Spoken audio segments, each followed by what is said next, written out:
Welcome to the Online Success Journey podcast, your opportunity to discover and learn from entrepreneurs like yourself.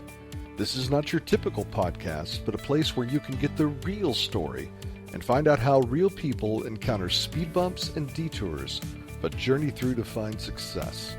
Now here's your host for the Online Success Journey podcast, Patience. Welcome to Online Success Journey. This is episode 364. We have a wonderful guest for you today. So make sure you click to subscribe right now and ensure you never miss a journey. I post one episode each week and each guest has a fascinating story to tell. Joining us today is David Doerrier, a facilitation and presentation skills expert who delivers high workshops that challenges audiences to leverage the speaking and leadership skills they already possess and incorporate interactions principles that will get any audience to listen and commit to their idea. Hello, David. Hello, how are you today? I'm fine, thank you. My audience are excited to hear your story. Just start by telling us one thing we are going to learn from you today that will help us on our journey to success. Well, thank you for that question, Patience. That's a great question. So what will people learn today? I hope they take away maybe a nugget or two on how to connect to their audience. That's what I teach, is not only basic presentation skills, but also how to connect emotionally to an audience. So I hope they take away a couple of nuggets. Wow, I can't wait to hear more about that. Let's get started with the basics. Can you tell my audience a little bit about your background, what you did before you started your own business? That's a great question. Well, my background is quite varied. I have a lot going on. After high school, I entered the United States Air Force, and the Air Force was a part of my life for 28 years. I did 10 years active duty and 18 years in the reserves. Something that I'd always dreamed about was getting into radio broadcasting. I started in radio while I was stationed on Guam. I came off active duty primarily to pursue my fame and fortune in radio broadcasting. Found a lot of the fame, but none of the fortune, so had to end up going out and getting a real job. Eventually, the Air Force Reserves, offered me an opportunity to become a trainer here in Marietta, Georgia. And that's when, that was in the mid-90s, and that's when I started learning the craft of designing training, delivering training on a regular basis. And eventually I started working for other companies and eventually designed a course, Train the Trainer course, training subject matter experts to be trainers that were in the company that I was working for. And I found that I loved it and I was good at it and I had a good stage side manner. So to make a long story short, I have been a part of training and development for 30 years, doing just about everything you can imagine. But the thing that I love the most is training subject matter experts to be engaging facilitators, trainers, and meeting organizers, and so on. Wow, what a background, David. But why do you do what you do? Well, the reason I do what I do is because I love it, and I feel I have a good stage side manner.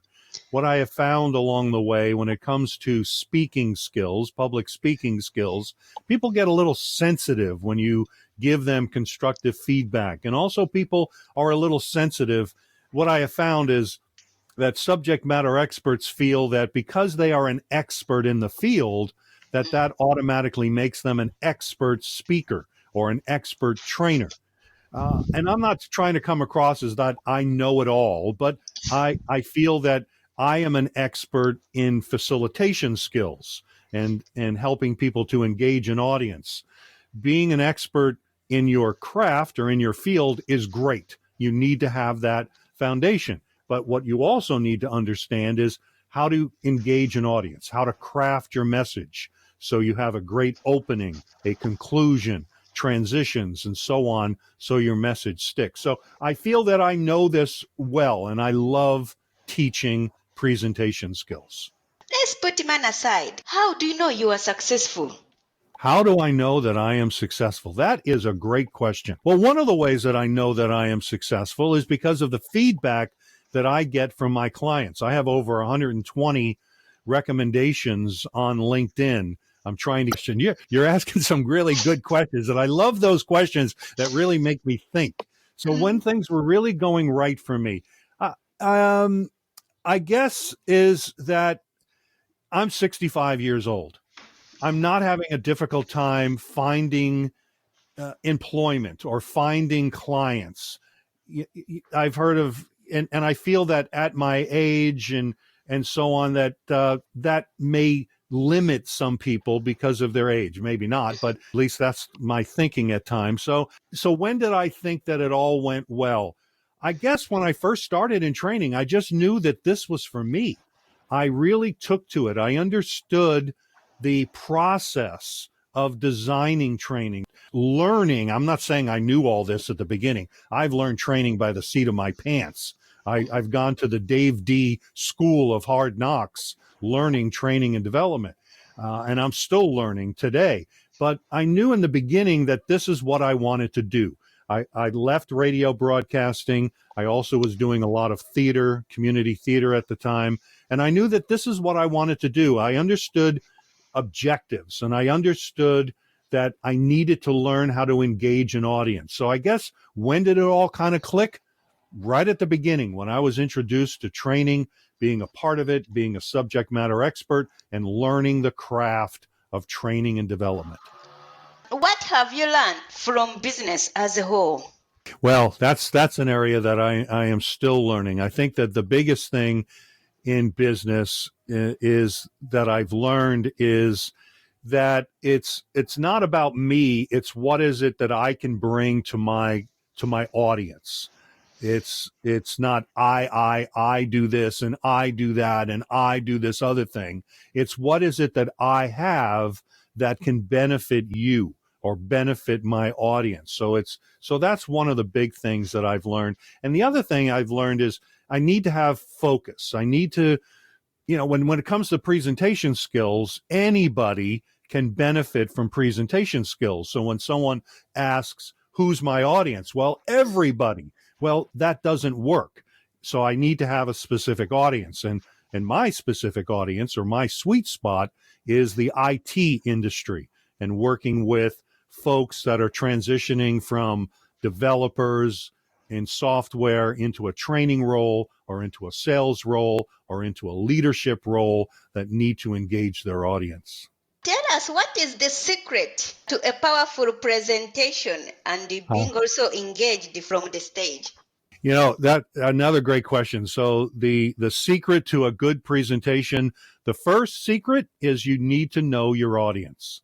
You need to develop your presentation that is going to be relevant and engaging to your audience. Short story, last week I was at a networking group, and a gentleman who is an architect was giving his 5 to 7 minute presentation to the group, and he delivered that presentation as if he was delivering it to a room full of architects that were at an architect convention. And there was a great example of him not knowing his audience. So you need to craft your message in a way that's going to be relevant to your audience. So that would be secret number one. What is the most dangerous belief an entrepreneur can have? Okay, so what's the most dangerous belief that an entrepreneur could have?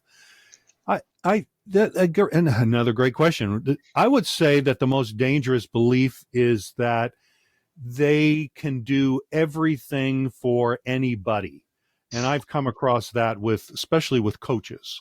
So many coaches will say that they're a leadership coach. Well, can you do this? Oh yeah, I can do that as well. Well, what about this type of coaching? Oh yeah, I can do that too. So I think it's biting off more than they can chew. The entrepreneur needs to understand their audience, just like a speaker. An entrepreneur also needs to know, who is my audience? Who is going to purchase my product? Who is going to be the one group of people that are going to be most attracted to my product? So I would say the most dangerous thing would be trying to do everything for everybody. What is the ABCD of speaking in the public? That's a really good one because I have a course on the ABCs of speaking. The A would be your agenda. You need to understand the who, what, where, when, why, and how. Who are you speaking to? What are you speaking about? Where are you speaking? Why are you speaking? How are you going to be speaking? For example, how would be, are you going to do it virtually, in a room, on a stage? Is there a microphone? Is there where you can have your PowerPoint? Is there a screen? Who, what, where, when, why, and how. There's a million questions that you need to answer to understand the agenda.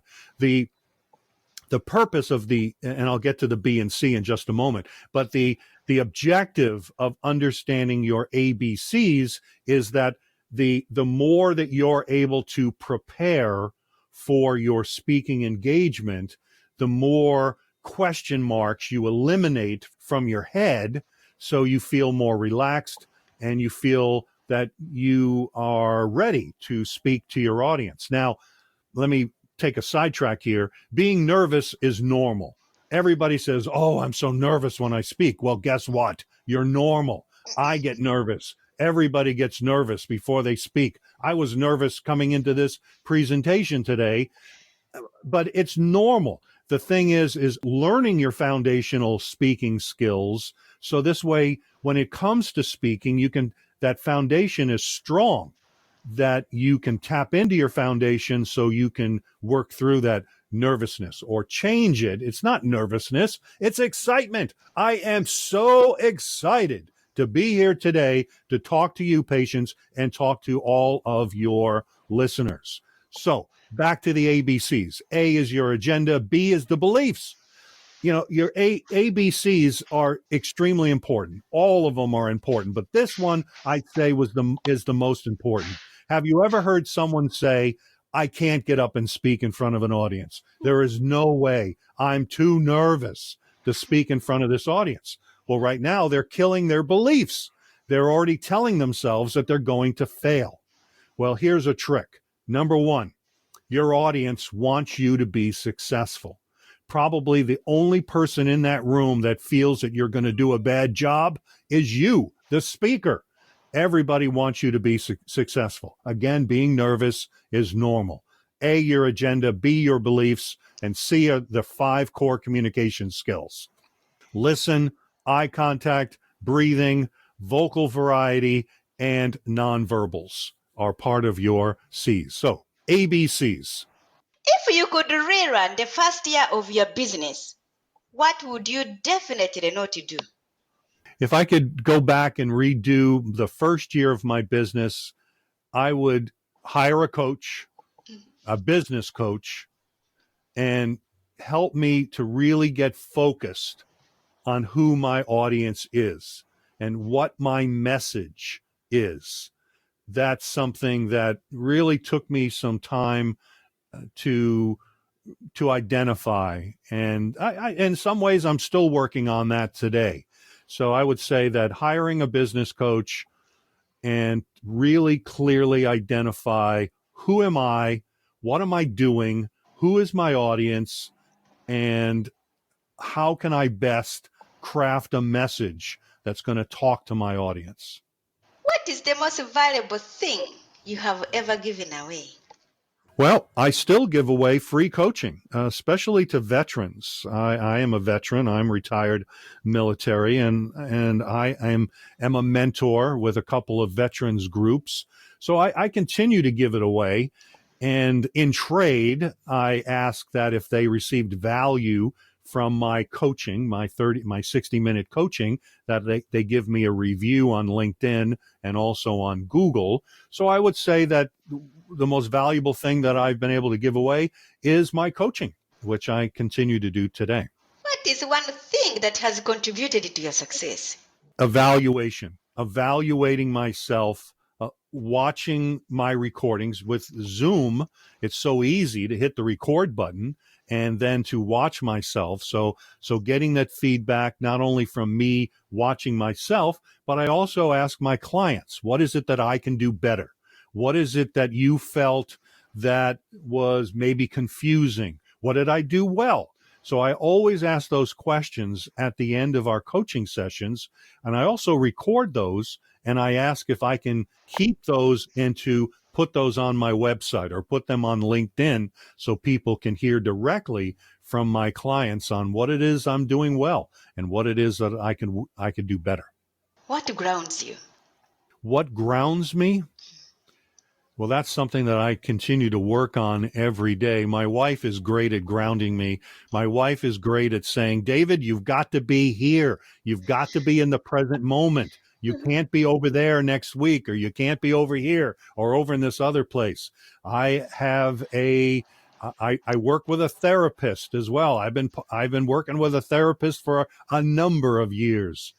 I've got a lot of stuff going on in my head. I have a whole theater going on in my head all the time. I have to continuously remind myself, come back, David, come back, be right here. So what grounds me? The notes that I have pasted up on my wall that tell me to be in the present moment, and my wife. You mentioned that you have a coach. What is the most valuable thing your mentors or your coach has told you? Is not trying to, how is the expression about the elephant, about trying to eat the entire elephant at one time? It's trying to break it down into small bits and pieces. You know, what's interesting is I'm great at coaching others. And I'll put it out there. I feel I do a great job coaching others. And I hear coaches say that all the time. I'm horrible at coaching myself. So my coach helps me to just focus, to take things in small bites, and to just focus on that one thing, be patient. I think there it is. There's the word. Patience. Patience. There you go. Wow, thank you. Tell us the best practice of e-learning development. The best practice for e-learning development. So when it comes e-learning, if you're developing e-learning, which is training, that's one word for it. People have different words for the online training or asynchronous training or synchronous training or online different forms of online training. But when it comes to designing training, and this is the same with designing a speech, designing a workshop, writing a book, to me, the first step is always starting with your conclusion first. So if you're creating a speech, for example, or if you're creating training, just imagine at the very end where you are presenting the conclusion. In this e-learning course, you learned A, B, C, and D. In A, you learned very briefly this, B this, C this, and D this. So you start with your conclusion first. What is the objective? You've got to have an objective. A lot of people forget that. And what becomes overwhelming for people when it comes to designing a speech or designing training, or I have to put together this book, it becomes overwhelming. Like, where do I start? I've seen it so many times. I've got all this information. Where do I start? And where many people start is in the beginning of, like, they start crafting this introduction. Well, having an introduction is great. You've got to have it. However, it's like going on vacation. If you don't know the destination, how are you going to pack? What type of transportation are you going to use to get there? You know, all of those things that go into thinking about the vacation you're going to go on. When are you leaving? How are you going to get there? What do you need to take? And all of that. You've got to have your destination first. So my response to your question is always start with your conclusion first. Let's talk about your business. Tell us more about it and who can join you. Thank you. Yeah. So my business is presentation skills, facilitation skills. My ideal client, the folks that are most attracted to me, are corporate. These would be a team of trainers. Many times in an organization, folks are promoted into a training position more so because of their subject knowledge and less because they have training skills. All of these folks want to do a great job. Many of them feel that there's something missing, that they just can't seem to connect to their audience. So that's my ideal client, is that group of trainers, group of salespeople that need to understand those basic facilitation skills so they can connect to their audience and convey their message in an engaging way. With that said, I can help anybody with their presentation skills, all the way to mom that wants to do a better job at the PTA, the Parent Teacher Association. And how can we connect with you? You can connect with me on LinkedIn. I am the only David Doerrier that you should find. If you find another one, let me know about it. With Doerrier, you may find my sisters on there, and you may find my brothers on LinkedIn, but there is no other David Doerrier. I post just about every day. I post things about presentation and facilitation skills. Lately, I've been posting things about the adult learning theory, which is at the core of my training. You can also find me on my website, presentyourwaytosuccess.com. And while you're there roaming around on my website, go ahead and download my free ebook on the adult learning theory. Thank you. There will be more from David in a moment. If you are listening to this on a podcasting platform and you are encouraged by David's journey, please go to our website at onlinesuccessjourney.com. In addition to the amazing free content, you can work direct with me. Check out my course, Success: How to Set Goals and Double Your Productivity, a course for achieving success in work and life, when you visit onlinesuccessjourney.com. The site has a ton of audio clips from hundreds of successful entrepreneur guests' journeys, all there to help you find the path to your own online success journey. Check it out. That's onlinesuccessjourney.com. So now, David, I would love for you to share more with my audience if you are up for it. Sure. Thank you. Do you watch movies or read books? I watch more movies than I read books. I've never been a good reader, but I love theater. I love movies. Tell us, what is your favorite movie that has some relevance to being an entrepreneur? Wow. Good question. I was hoping you'd stop with what was my favorite movie. But as far as an entrepreneur, I've really got to think about that. But let me start with my favorite movie, and that is Fargo.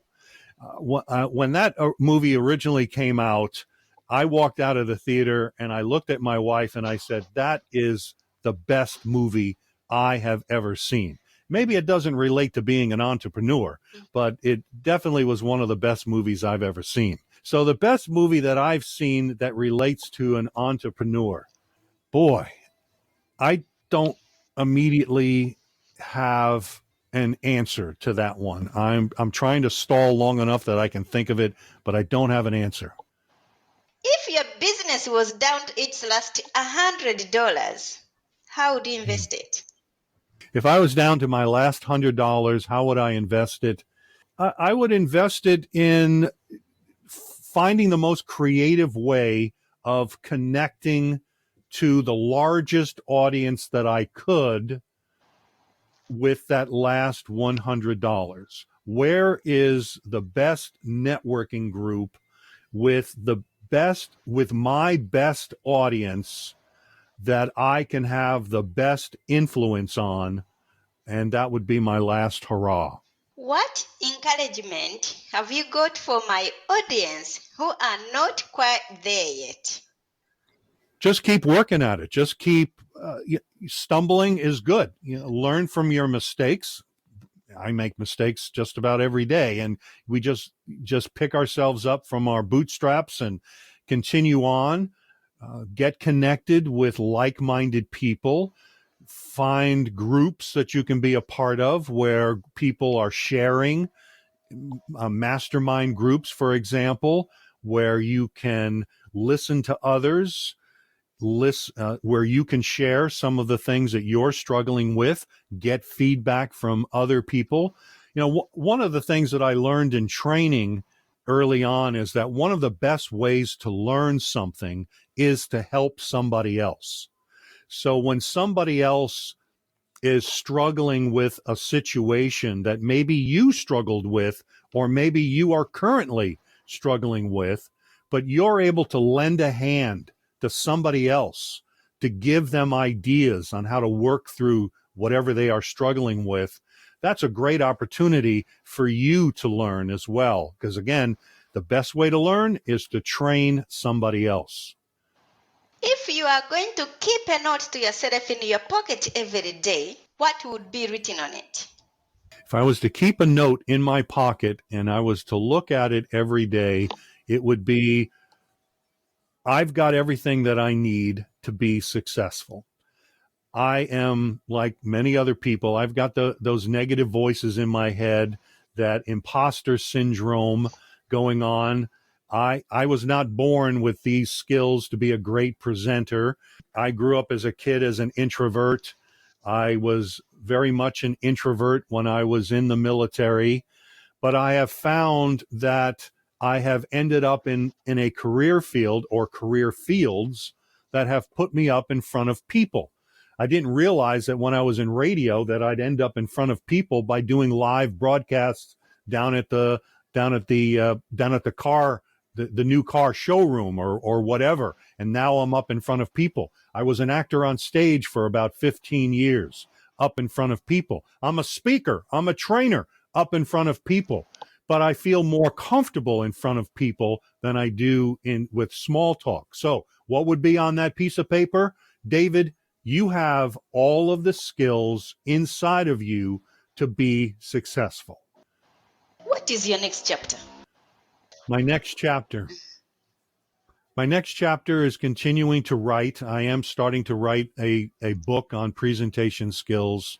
My next chapter is to get more people to know who I am. That's why I'm reaching out to folks like yourself with podcasts and talking about myself and introducing myself, introducing my program and my philosophy when it comes to presentation skills. I love sharing my knowledge with others. So I guess the next chapter is just continuing to find a better way of expressing who I am and what I do and who I do it to. Do you feel like you succeeded or like you are only on the way? I am on the way, baby. Wow. Will you ever stop?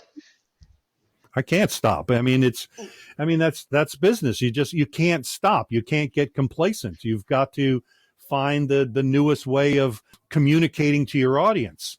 You have so many different age ranges of people, and learning how to communicate best to each of those age ranges. I'm 65 years old, so I grew up in a time when certainly we didn't have all these electronics and so on, and the way to communicate to people was face to face. And I'm having to learn how to do more with texting and social media. So it never stops. You got to keep learning.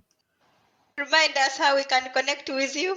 Connect with me through LinkedIn, David Doerrier, Doerrier. You can also find me on the web at presentyourwaytosuccess.com. David, it's been great to have you here to share your online success journey with us. Thank you, Patience. This has been a lot of fun.